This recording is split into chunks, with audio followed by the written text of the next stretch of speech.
नमस्कार, आप देख रहे हैं आज तक। आपके साथ मैं हूं Saeed Ansari. UK, US, Canada समेत सभी अंतर्राष्ट्रीय दर्शकों को क्रिसमस की ढेरों बधाइयां। आज हम आपको दिखाएंगे पंजाब में कोरोना को लेकर क्या जारी हुआ अलर्ट। दिसंबर में ठंड का टॉर्चर क्यों पड़ रहा है भारी। पंजाब में इंडिया गठबंधन को लेकर क्यों है सस्पेंस।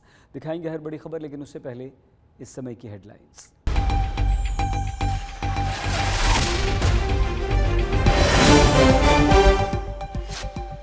मध्य प्रदेश में मोहन मंत्रिमंडल का विस्तार। कैलाश विजयवर्गीय समेत 28 विधायकों ने ली मंत्री पद की शपथ। मंत्री बनने वालों में ओबीसी कोटे से 12, सामान्य से 7, एससी 5, एसटी 4 को मौका।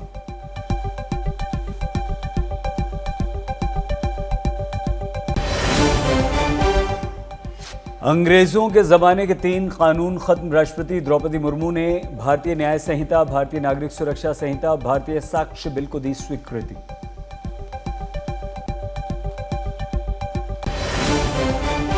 अयोध्या को बिहार के मिथिला से जोड़ने के लिए मोदी सरकार ने बनाया प्लान। 30 दिसंबर को डबल इंजन वाली अमृत भारत ट्रेन को पीएम दिखाएंगे हरी झंडी। कोरोना के नए वेरिएंट से कर्नाटक में 3 की मौत। 24 घंटे में 34 मामले दर्ज। केरल में फूटा कोरोना बम।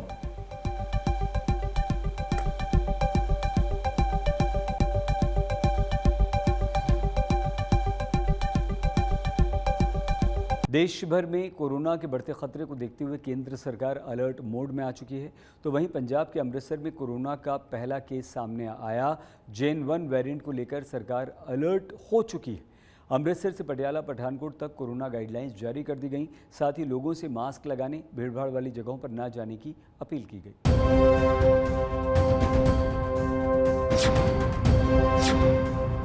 देश भर में कोरोना के नए मामलों में तेजी से बढ़ोतरी हो रही है। इस बीच कोरोना का नया वेरिएंट JN.1 भी कई राज्यों में तेजी से अपने पैर पसार रहा है। केंद्रीय स्वास्थ्य मंत्रालय के मुताबिक रविवार को कोरोना के 556 नए मामले सामने आए थे, जिसके बाद देश में एक्टिव केस की संख्या बढ़कर 4054 हो गई है। पंजाब के अमृतसर में भी इस साल कोरोना का पहला मामला सामने आया है, जहाँ लंदन से आई एक 60 साल की महिला कोविड पॉजिटिव पाई गई है। कोरोना के बढ़ते खतरे को लेकर पंजाब सरकार पहले से ही अलर्ट मोड पर है। अस्पतालों में कोविड गाइडलाइन को लागू कर दिया गया है। हमारे जो डायरेक्टर हेल्थ सर्विसेज से भी कल गाइडलाइंस आई हैं, जिसमें हमने सारे हॉस्पिटल्स को डायरेक्शन दी हैं कि कोविड के लिए आइसोलेशन वार्ड जो हैं वो सारे हॉस्पिटल्स में तैयार करने के लिए बोला है। सभी हॉस्पिटल जो मेरे सरकारी हैं और प्राइवेट हैं उनको कोविड गाइडलाइंस मेंटेन करने के लिए बोल दिया गया है। इसलिए मैंने अपने सारे हॉस्पिटल स्टाफ को भी इंस्ट्रक्शन दी है कि सभी ने ओपीडी में हॉस्पिटल में मास्क डाल के ही जाना है। पंजाब के स्वास्थ्य मंत्री बलवीर सिंह खुद अस्पतालों का जायजा ले रहे हैं। पटियाला के राजेंद्र अस्पताल और मेडिकल कॉलेज में कोरोना से निपटने के लिए स्पेशल वार्ड तैयार किए गए हैं, ताकि अगर मामले अचानक बढ़ते हैं तो पहले जैसे हालात पैदा ना हो। बिल्कुल घबराने की लोड़ नहीं है जी, असी बिल्कुल फुली प्रिपेयर्ड है और वैसे भी जी है कोई सीरीयस थ्रेट नहीं है। और जी साडी विश्व विशेष संस्था है उन्होंने ये कहती है भी ये वेरीएंट ऑफ इंटरस्ट है पर वेरीएंट ऑफ कंसर्न नहीं है। ਇਹਦਾ ਮਤਲਬ ਇਹ ਹੈ ਕਿ ਆਪਾਂ ਨੂੰ ਸਿਰਫ ਤੇ ਸਿਰਫ ਕੌਸ਼ਨ ਦੀ ਲੋੜ ਹੈ ਔਰ ਕਿਸੇ ਤਰ੍ਹਾਂ ਦੀ ਕੋਈ ਚਿੰਤਾ ਕਰਨ ਦੀ ਲੋੜ ਨਹੀਂ ਹੈ। ਜਿਹੜੀ ਸਾਡੇ ਮਾਨਯੋਗ ਮੁੱਖ ਮੰਤਰੀ ਸਾਹਿਬ ਹੈ ਭਗਵੰਤ ਮਾਨ ਜੀ, ਉਹਨਾਂ ਨੇ ਮੇਰੀ ਡਿਊਟੀ ਲਗਾਈ ਹੈ। ਮੈਂ ਪੂਰੇ ਸਟੇਟ ਦੇ ਵਿੱਚ ਅਸੀਂ ਜਿਹੜੀ ਹੈਗੀ ਆ ਇਹਦੀ ਮੌਕ ਡਰਿਲ ਵੀ ਕਰ ਚੁੱਕੇ ਹਾਂ ਔਰ ਸਾਡੀ ਸਾਰੀ ਤਿਆਰੀ ਕਰਕੇ ਸਾਡੇ ਪੂਰੇ ਪੰਜਾਬ ਦੇ ਵਿੱਚ ਐਮਰਜੈਂਸੀ ਮੈਡੀਸਨ, ਸਾਰੀਆਂ ਦਵਾਈਆਂ, ਸਾਰੀ ਆਕਸੀਜਨ ਦੇ ਪਲਾਂਟ ਸਾਰੇ ਸਾਡੇ ਚੱਲਦੇ ਆ। RT-PCR ਦਾ ਟੈਸਟ ਹੋ ਰਿਹਾ। वहीं पठानकोट में कोरोना के नए वेरिएंट को लेकर गाइडलाइंस जारी कर दी गई है, जिसमें लोगों को मास्क पहनने की अपील के साथ साथ भीड़ भाड़ वाली जगहों पर जाने से बचने की सलाह दी गई है। अस्पतालों में भी डॉक्टरों और स्टाफ के द्वारा जो मास्क हटा दिए गए थे, वो भी गाइडलाइंस जारी होने के बाद दोबारा मास्क का इस्तेमाल करने लगे हैं। देश में कोरोना के मामलों की बढ़ती संख्या के बीच राहत की खबर है कि अधिकतर मरीज घर पर रहकर ही ठीक हो रहे हैं। JN.1 वेरिएंट ओमिक्रॉन का एक सब वेरिएंट है, जिसे WHO की तरफ से इंटरेस्ट ऑफ वेरिएंट का टैग दिया गया है। आज तक ब्यूरो। पंजाब में कोहरे का कोहराम भी शुरू हो गया। कोहरे की मुसीबत सबसे अधिक उन लोगों पर पड़ रही है जो सुबह सुबह सड़कों पर निकलते हैं। कोहरे के कारण कई सड़क हादसे हुए। अमृतसर में तो कोहरे के कारण 10 से अधिक गाड़ियां हादसे का शिकार हुई।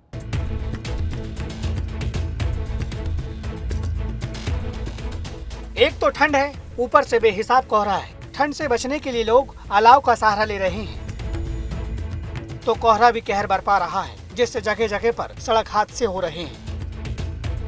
अमृतसर में सोमवार सुबह ब्यास पुल पर 3 जगहों पर हादसे हुए, जिसमें करीब 10 गाड़ियां आपस में टकरा गईं। इन हादसों में 3 लोग गंभीर रूप से घायल हो गए हैं। दरअसल ब्यास पुल पर एक गाड़ी खराब हो गई थी। जीरो विजिबिलिटी होने की वजह से सड़क किनारे खड़ी गाड़ी नजर नहीं आई और पीछे से आ रही कई गाड़ियां उसमें टकरा गई। सीमेंट के कट्टों से भरा ये ट्रक अनियंत्रित होकर फ्लाईओवर से नीचे गिर गया।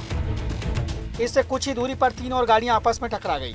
ये सभी हादसे एक ही जगह पर हुए हैं और तीनों हादसों की एक ही वजह है, भयंकर कोहरा। ਇਹ ਘਟਨਾ ਵਾਪਰੀ ਤੇ ਬੰਦਾ ਖੜਾ ਸੀ ਡਾਣੀ ਲੈ ਕੇ ਗੱਡੀ ਦਾ ਐਕਸੀਡੈਂਟ ਹੋਇਆ ਸੀ ਮੋਰੇ ਤੇ ਮੈਂ ਆ ਰਿਹਾ ਸੀ ਮਗਰ ਮੋਰੇ ਗੱਡੀ ਜਾ ਰਹੀ ਸੀ ਮਗਰ ਗੱਡੀ ਮੇਰੀ ਆ ਰਹੀ ਸੀ ਉਹਨੇ ਬ੍ਰੇਕ ਲਾਈ ਆ ਮੈਂ ਬ੍ਰੇਕ ਲਾਈ ਗੱਡੀ ਘੁੰਮ ਗਈ ਆ ਉਹ ਬੰਦੇ ਦੇ ਸਿੱਧੀ ਆ ਕੇ ਵਿੱਚ ਵੱਜੀ ਆ। ਇੱਥੇ ਵਾਪਰਿਆ ਜੀ ਅੱਗੇ ਇੱਕ ਗੱਡੀ ਦਾ ਐਕਸੀਡੈਂਟ ਹੋਇਆ ਤੇ ਗੱਡੀ ਸਾਰੀ ਟ੍ਰੈਫਿਕ ਜਾਮ ਸੀ।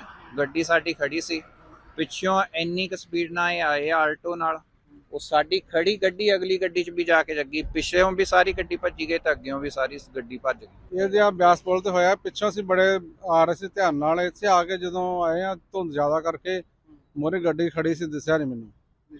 ਹਾਂਜੀ ਬਿल्कुल नहीं दिशा जी, नहीं तो रोकना लेंगे उधर पीछे। अमृतसर में कोहरे का कहर ऐसा है कि सड़कें गायब हो गई हैं, विजिबिलिटी शून्य हो चुकी है, सड़कों पर गाड़ियां रेंग रही हैं। ऐसे में लोगों को काफी परेशानियों का सामना करना पड़ रहा है। किसानी वीर जी जो सवेरे चली दा घरों ते मुश्किल कोई गड्डी गुड्डी ना वाजे, कोई ट्रक ना बड़ा संभल के आना पैंदा है। हर पासे ध्यान रखी है, सड़क क्रॉस करनी बड़ी मुश्किल हुई है। पंजाब के ज्यादातर जिलों में कुछ ऐसे ही हालात हैं। सड़कों पर धुंध की सफेद चादर दिखाई दे रही है, जिससे लोगों को खासी परेशानियों का सामना करना पड़ रहा है। कोई इस ठंड से बचने के लिए गर्म कपड़ों का सहारा ले रहा है तो कोई अलाव का। ठंड और कोहरे की वजह से सड़कों पर सन्नाटा पसर गया है। खासकर सुबह सवेरे रोजमर्रा के कामकाज के लिए घरों से निकलने वाले लोगों को कड़ाके की ठंड का सामना करना पड़ रहा है। ਧੁੰਦ ਦੇ ਨਾਲ ਬਹੁਤ ਜ਼ਿਆਦਾ ਮੁਸ਼ਕਿਲ, ਜਿਹੜਾ ਅਸੀਂ ਆਉਣਾ ਹੁੰਦਾ ਵਾ ਅੱਧੇ ਘੰਟੇ 'ਚ, ਉਹ ਸਾਨੂੰ 1.5 ਘੰਟਾ ਉੱਥੋਂ ਪਿੰਡੋਂ ਆਉਂਦਾ ਲੱਗਦਾ 30 किलोमीटर ਪੈਂਦਾ। पहाड़ों में हो रही बर्फबारी का असर पंजाब में साफ दिखाई दे रहा है। तापमान लगातार नीचे जा रहा है, जिससे सर्दी बढ़ती जा रही है। एक तरफ शीतलहर ने लोगों को सर्दी में ठिठुरने को मजबूर कर दिया है, तो कोहरे ने रफ्तार पर ब्रेक लगा दिया है। पंजाब के लिए मौसम विभाग का अनुमान है कि आने वाले दिनों में पारा और लुढ़क सकता है। इसके अलावा पूरे पंजाब में धुंध का अलर्ट भी जारी किया गया है। मतलब आने वाले दिनों में कोहरा और बढ़ने के आसार हैं। आज तक ब्यूरो। दिल्ली सिख गुरुद्वारा प्रबंधक कमेटी के पूर्व प्रधान और जागो पार्टी के सरपरस्त मनजीत सिंह जीके की घर वापसी हुई। वो एक बार फिर से अकाली दल में शामिल हुए। उनकी वापसी अकाली दल के प्रधान सुखबीर सिंह बादल की ओर से दिल्ली में बैठक के दौरान हुई। मनजीत सिंह जीके को 2019 में पार्टी से निष्कासित कर दिया गया था। उसके बाद उन्होंने अपनी नई पार्टी बनाने की घोषणा की, जिसका नाम जागो पार्टी रखा गया। अकाली दल में वापसी के बाद जीके ने कहा कि मैं बिना शर्त वापसी कर रहा हूँ। आज हमें सिखों के मुद्दे पर एकजुट होने की ज़रूरत है। हम पार्टी की मजबूती के लिए काम करेंगे। मेरी कोशिश इको एक है कि अपनी कौम दे जो अपने कौम तो अलग हुए है या पार्टी तो किसी कारण करके जे मेरे तो गलती हुई तो मैं उदों भी माफी मंगी सी, मैं हुण भी मंगदा, क्योंकि अपने वास्ते कौम एक नंबर पे है, सारे इकट्ठे हो रहे हैं तो जेडे नहीं हो रहे उन्होंने भी बेनती करता आज इकट्ठे। ਜਦੋਂ जिस दिन इकट्ठे हो जाए फिर थोनू फिक्र करने की लोड़ नहीं, थोनू देख के दूजे विरोधी झुकणगे, थोड़ी ताकत नूं देख के झुकणगे।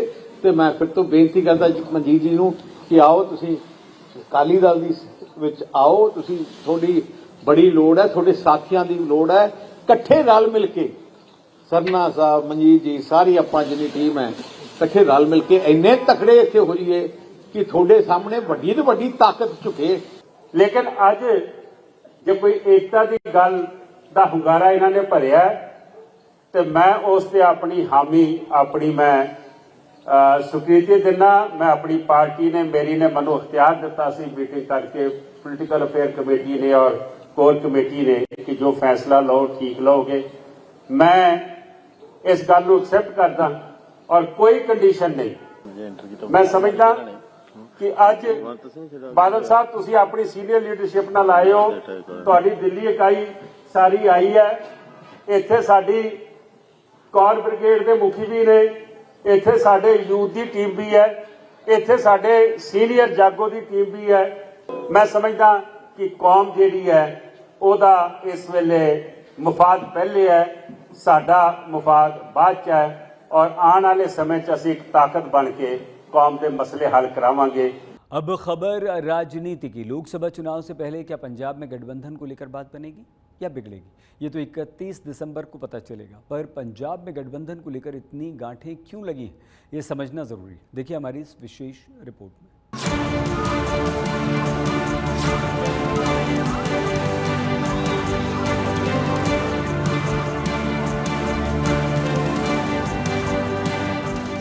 सीट बंटवारे की सबसे स्पष्ट तस्वीर ये है कि अधिकतर राज्यों में क्षेत्रीय पार्टियों और कांग्रेस के बीच ही सीटों का समीकरण सेट करना है। जहां कांग्रेस बीजेपी से सीधी टक्कर में है, वहां भी, लेकिन कांग्रेस को गठबंधन के साथियों को संतुष्ट करना पड़ेगा। राज्यवार स्थिति समझाते हैं। दिल्ली में कांग्रेस को आम आदमी पार्टी से, पंजाब में कांग्रेस को आम आदमी पार्टी से, हरियाणा में भी कांग्रेस के सामने आम आदमी पार्टी सीटों को लेकर अपना दावा रखेगी। इसी तरह पश्चिम बंगाल में कांग्रेस को टीएमसी से सीटों का बंटवारा करना है। यूपी में अखिलेश की समाजवादी पार्टी से, बिहार में जेडीयू और आरजेडी से, तमिलनाडु में डीएमके से, महाराष्ट्र में शिवसेना और एनसीपी से कांग्रेस को सीट शेयरिंग पर समझौता करना है। सबसे बड़ा पेच फिलहाल कांग्रेस और आम आदमी पार्टी के बीच फंसा है।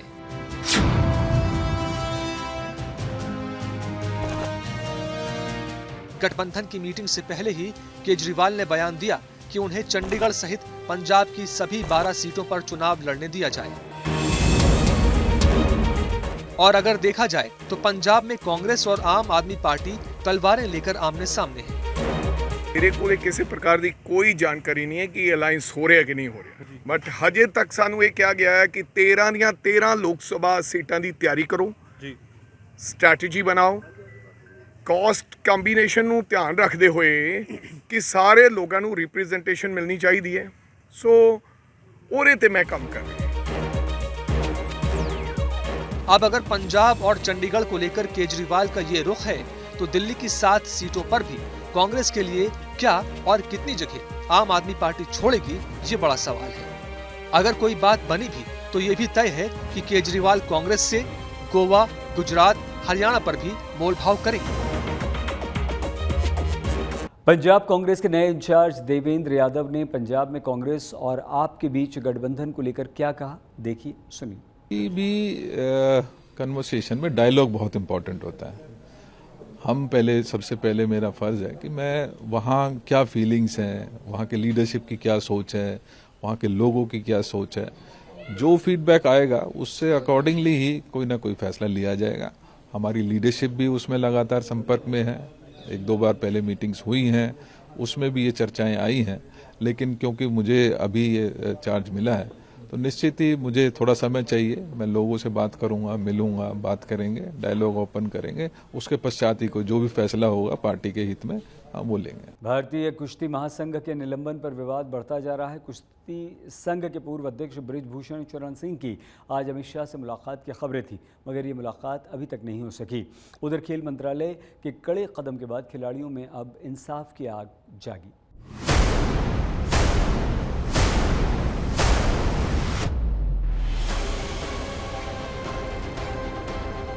एक तरीके से कुश्ती खेल से मैं संन्यास ले चुका हूं।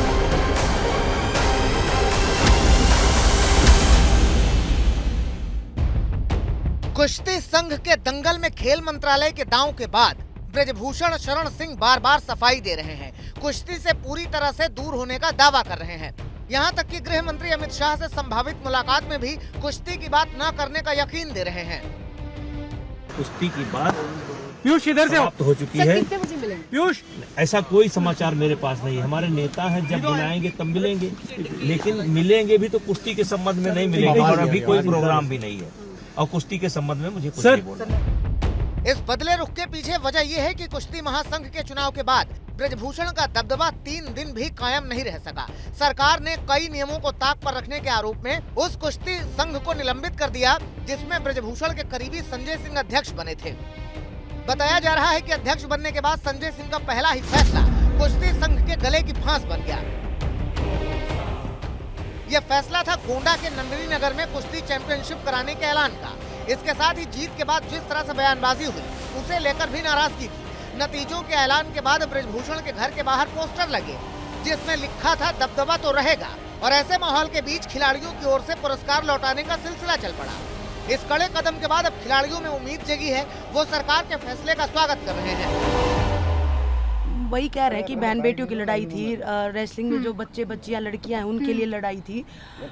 तो बस यही कहना चाहूँगी कि पहला कदम है कि कुछ अच्छा हुआ है और उम्मीद करूँगी कि सरकार जो है और हमारे फेवर में जो है समझे, बहन बेटियों के लिए समझे कि हम किस चीज़ के लिए लड़ाई लड़ रहे हैं। मैंने 12 साल तक कुश्ती के लिए काम किया, अच्छा किया या गलत किया, इसका मूल्यांकन समय करेगा। और एक तरीके से कुश्ती खेल से मैं संन्यास ले चुका हूं, मतलब कुश्ती से मैं अपना नाता तोड़ चुका हूं। वहीं कुश्ती संघ के निलंबन के बाद संजय सिंह पीएम मोदी से चर्चा के साथ साथ कोर्ट जाने पर भी विचार कर रहे हैं। अभी हम लोग जाकर के सरकार से बात करेंगे, मोदी जी से बात करेंगे, खेल मंत्री से बात करेंगे, क्योंकि बच्चों का भविष्य खराब हो रहा है। एग्जीक्यूटिव कमेटी के कुछ लोग जाएंगे हमारे साथ, जाकर के बात करेंगे, प्रयास किया जाए कि वहां से अपना निलंबन समाप्त करवाया जाए। नई फेडरेशन जो हुई है उसी दिन उनकी विदाई कर दी थी 21 तारीख को ही, और आज उन्होंने अपना बता भी दिया कि हमने कुश्ती से संन्यास ले लिया है। खेल मंत्रालय के फैसले के बाद ब्रजभूषण बीजेपी अध्यक्ष जेपी नड्डा से मिले थे। अब उन्हें गृह मंत्री से मुलाकात का समय मिलने का इंतजार है और खिलाड़ियों को न्याय का। आज तक ब्यूरो। कपूरथला के जग्गू शाह डेरे के एक घर पर 10 से 15 लोगों ने अचानक हमला कर दिया। हमले में सोनिया नाम की एक गर्भवती महिला गंभीर रूप से घायल हो गईं और उनके बच्चे के गर्भ में ही मौत हो गई। यह घटना 4 दिन पहले की है, जिसका सीसीटीवी फुटेज अब सामने आया। फिलहाल अमृतसर मेडिकल कॉलेज में महिला का इलाज चल रहा है। पीड़ित महिला हमलावरों के विरुद्ध कार्रवाई को लेकर पुलिस से इंसाफ की गुहार लगा रही है। अबोहर के कीकड़हेड़ा गांव के पास नहर का बांध टूटने के कारण से बाढ़ जैसी स्थिति पैदा हो गई। नहर में पानी का तेज बहाव होने से सैकड़ों एकड़ फसल पानी में डूब गई। साथ ही आसपास के घरों में भी नहर का पानी घुस गया। घटना की खबर मिलते ही स्थानीय विधायक गोल्डी मुसाफिर समेत कई वरिष्ठ अधिकारी मौके पर पहुंचे, जिसके बाद नहर में पानी के बहाव को कम किया गया। अधिकारियों ने किसानों को नुकसान पर रिपोर्ट तैयार करने का निर्देश दिया ताकि सरकार की तरफ से किसानों को उचित मुआवजा दिलाया जा सके। ਤੇ ਸਰਕਾਰ ਨੂੰ ਸਾਡੀ ਅਪੀਲ ਹੈ ਕਿ ਸਾਨੂੰ ਮੁਆਵਜ਼ਾ ਦਿੱਤਾ ਜਾਵੇ, ਬਹੁਤ ਤੋਂ ਬਹੁਤ, ਤੇ ਅੱਗੇ ਵੀ ਨਰਮਾ ਨਹੀਂ ਹੋਇਆ, ਐਸੇ ਕਰਕੇ ਮੈਂ ਅਪੀਲ ਕਰਦਾ ਸਰਕਾਰ ਨੂੰ ਕਿ ਸਾਨੂੰ ਮੁਆਵਜ਼ਾ ਦਿੱਤਾ ਜਾਵੇ। ਕਿੰਨਾ ਕੁ ਏਕੜ ਚ ਫਸਲ? 100 ਏਕੜ ਜ਼ਮੀਨ ਹੈ ਜੀ, ਆ ਵੇਖ ਲਓ ਜੀ। ਇਹ ਕਦੋਂ ਦੀ ਟੁੱਟੀ ਹੈ ਰਾਤ? ਇਹ ਰਾਤ ਦੇ 10 ਵਜੇ ਦੀ ਨਹਿਰ ਟੁੱਟੀ ਹੈ। ਹੁਣ ਤਾਂ ਘਰਾਂ ਦਾ ਵੀ ਨੁਕਸਾਨ ਹੋਇਆ ਬਹੁਤ ਜ਼ਿਆਦਾ। ਕਿੰਨੇ ਘਰਾਂ ਤੱਕ ਪਾਣੀ ਪਹੁੰਚ ਗਿਆ? ਆਹ ਸਾਰਾ ਪਾਣੀ ਪਾਣੀ ਹੈ ਜੀ, ਵੇਖੋ। 40-45 ਕਿੱਲੇ ਦਾ ਜਾਨੀ ਕਿ ਪਾਣੀ ਜਲਮਗਨ ਹੋ ਗਿਆ। 40-50 ਏਕੜ ਜਿਹੜੀ ਹੈ ਆਪਣੀ ਜ਼ਮੀਨ ਹੈ, ਕਣਕ ਹੈਗੀ ਹੈ, ਉਹ ਫਸਲ ਤਬਾਹ ਹੈ। ਕਿੰਨਾ ਕੁ ਨੁਕਸਾਨ, ਕਿਹੜੀ ਫਸਲ ਬੀਜੀ ਹੋਈ ਸੀ? ਕਣਕ ਬੀਜੀ ਹੋਈ ਸੀ। ਸਾਨੂੰ ਤਾਂ ਵੀ ਪਹਿਲਾਂ ਦਾ ਨਹੀਂ ਪਤਾ, ਕਰੀਬ 8:30 ਵਜੇ ਅਸੀਂ ਜਾ ਕੇ ਵੇਖਿਆ ਜੀ, ਤੇ ਉਸ ਤੋਂ ਪਹਿਲਾਂ ਮਤਲਬ ਘੰਟਾ ਪਹਿਲਾਂ ਦੀ ਗੱਲ ਹੈ ਜੀ। ਤੇ ਕੀ ਨੁਕਸਾਨ ਕਿੰਨਾ ਕੁ ਹੋਇਆ ਹੈ ਜੀ? ਨੁਕਸਾਨ ਤਾਂ ਜੀ ਆਪਣੇ ਸਾਰੀ ਢਾਣੀ ਦੇ ਪਾਣੀ ਹੋ ਗਿਆ ਜੀ। ਘਰਾਂ 'ਚ ਵੀ ਪਾਣੀ ਗਿਆ ਕੋਈ? ਹਾਂਜੀ, ਘਰਾਂ ਦੇ ਲਗਭਗ ਪਹੁੰਚ ਗਿਆ ਜੀ ਉੱਪਰ। ਹਾਂਜੀ, पानी का कोई प्रशासन अधिकारी मौके पे पहुंचे? मौके तक कोई नहीं पहुंचा। और आइए अब देखते हैं पंजाब के अलग अलग शहरों से आई कुछ और बड़ी खबरें फटाफट अंदाज में पंजाब एक्सप्रेस में। जालंधर के मिलिट्री अस्पताल में एक भारतीय वीर की 8 साल कोमा में रहने के बाद मौत हो गई। घाटी में आतंकवादियों के हमले के दौरान करणवीर सिंह के जबड़े पर गोली लग गई थी। उन्होंने अपने साथी को बचाने के लिए दुश्मनों की गोली अपने शरीर पर खाई थी। भारतीय सेना में लेफ्टिनेंट कर्नल करणवीर सिंह दत्त की बहादुरी की कहानी हमेशा अमर रहेगी। गुरदासपुर के युवक का शव सोमवार को न्यूजीलैंड से उसके गांव कोटली शाहपुर पहुंचा, जहां उसका अंतिम संस्कार किया गया। परिजनों के मुताबिक रमनदीप सिंह 5 साल पहले न्यूजीलैंड गया था, जहां उसकी हत्या कर दी गई थी। न्यूजीलैंड पुलिस ने दोनों आरोपियों को गिरफ्तार कर लिया है। युवाओं को सिख धर्म के प्रति जागरूक करने के लिए अमृतसर में अकाल पुरख की फौज संस्था ने पगड़ी बांधने के कार्यक्रम करवाए। इस दौरान कार्यक्रम में छोटे बच्चों ने हिस्सा लिया और 10 मिनट में पगड़ी बांधकर इनाम जीते। सोमवार को दिल्ली, चंडीगढ़ और लुधियाना समेत कई शहरों में बड़ी तादाद में बाइक राइडर पंजाबी गायक सिद्धू मूसेवाला के गांव पहुंचे। यहां उन्होंने सिद्धू मूसेवाला को श्रद्धांजलि दी और मूसेवाला के परिवार से भी मुलाकात की। उन्होंने बताया कि ये राइड सिद्धू मूसेवाला को इंसाफ दिलाने के लिए निकाली गई है। आज तक पंजाब में आज के लिए बस इतना ही। आप प्लीज़ अपना बहुत ख्याल रखिएगा। देखते रहिए आज तक।